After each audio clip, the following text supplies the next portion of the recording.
Start with how'd you get started in the industry? It was sort of an accident. I had a buddy who discovered D&D, and he loved it, and and convinced us to start playing.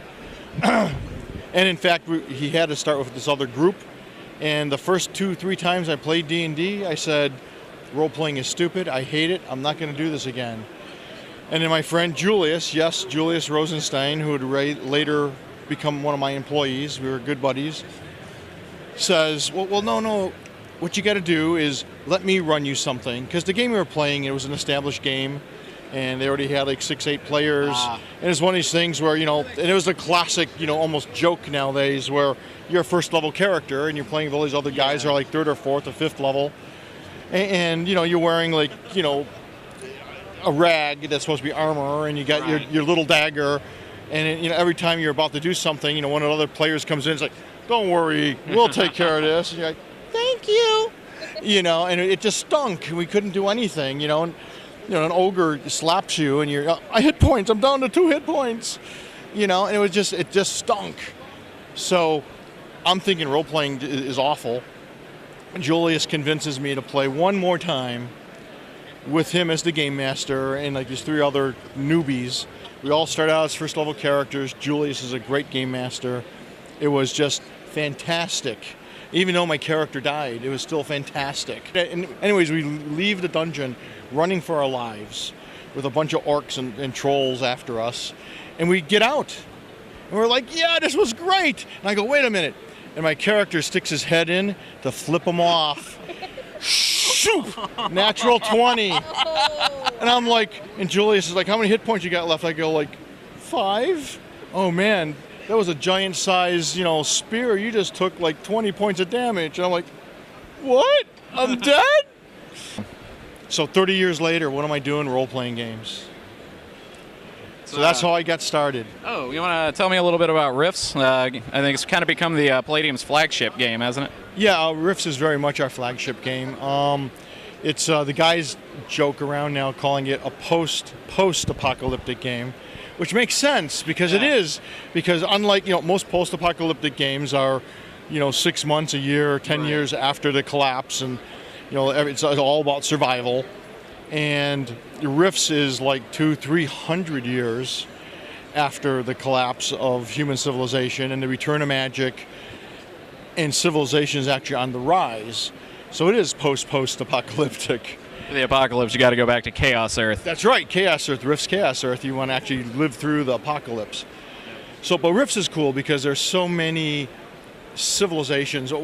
Part of the idea I had for Rifts when I did it was that I wanted to make Earth more alien than like 100 different fantasy worlds or alien worlds. And that's cool, we can do that because things come through the rifts and establish colonies and outposts or just run amok.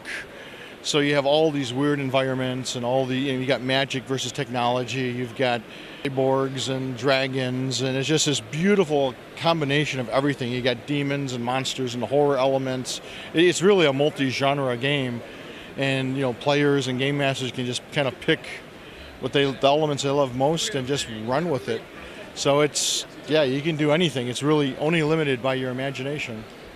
I felt like it's one of the only multi-genre games I've seen manage to put like pretty much everything I could possibly think of without it becoming an unworkable mess. Thank you. Yeah, I tried really hard to make that. It's all about playability.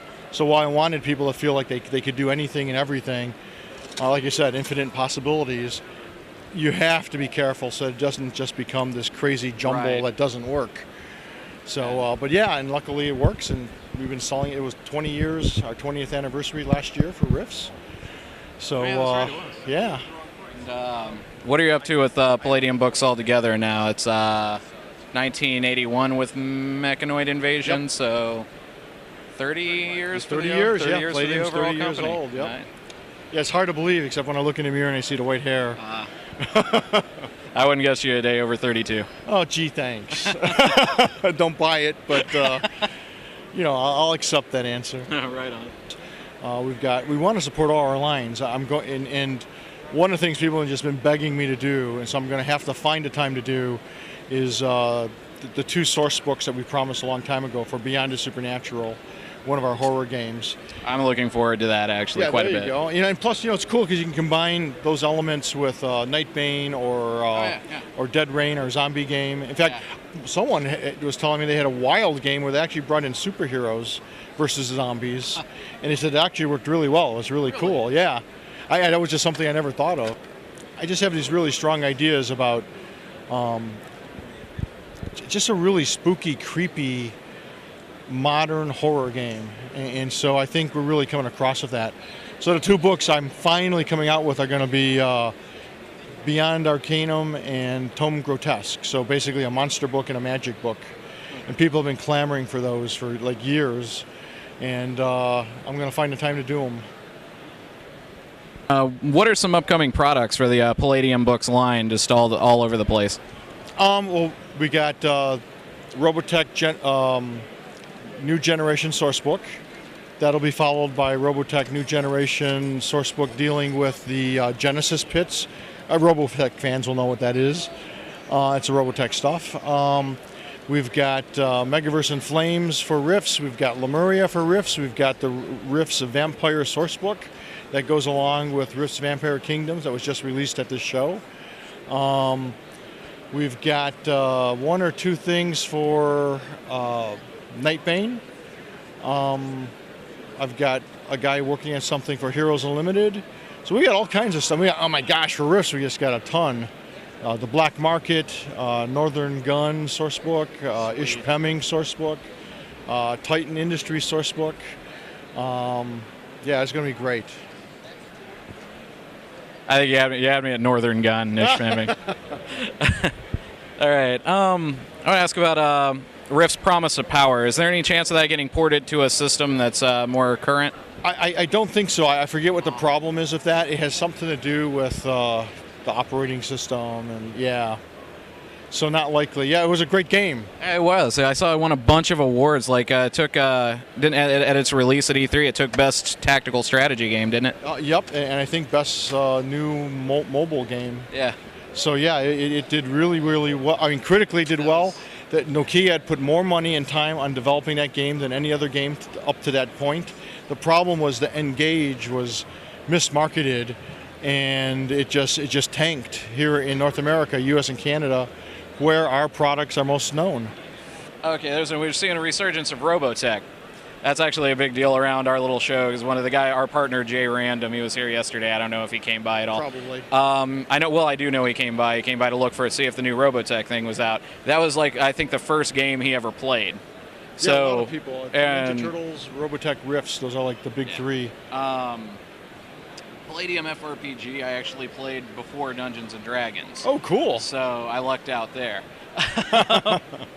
But we're seeing Robotech, the license for Robotech was gone for years, and we're seeing that back. Is there any chance that after the bomb might see some resurgence of TMNT in the future? Probably not TMNT. The Ninja Turtles were bought by Paramount a year or 2 ago, so I imagine the license will be quite expensive these days. But I've actually been fooling around of doing some more with After the Bomb. Oh, that would be cool. Yeah, which is basically, the TMNT role-playing game, just without the turtles. Okay, real fast. Is there any word on the Rifts movie? Unfortunately, no. They did renew the option for a 9th year, but there's no word on what they're going to do with it. Yeah, I mean, I know they got a new writer working on it. Other than that, it's pretty much out of our hands. Well, I guess we can still hope on that. It took them, 15, 20 years to get The Watchmen out. So. Yeah, fingers crossed. Yeah, fingers crossed on that one. Is there anything you want to say to the fans before we pop out of this? Just, thank you for all your years of support. You guys are awesome. I've always said Palladium fans are the best.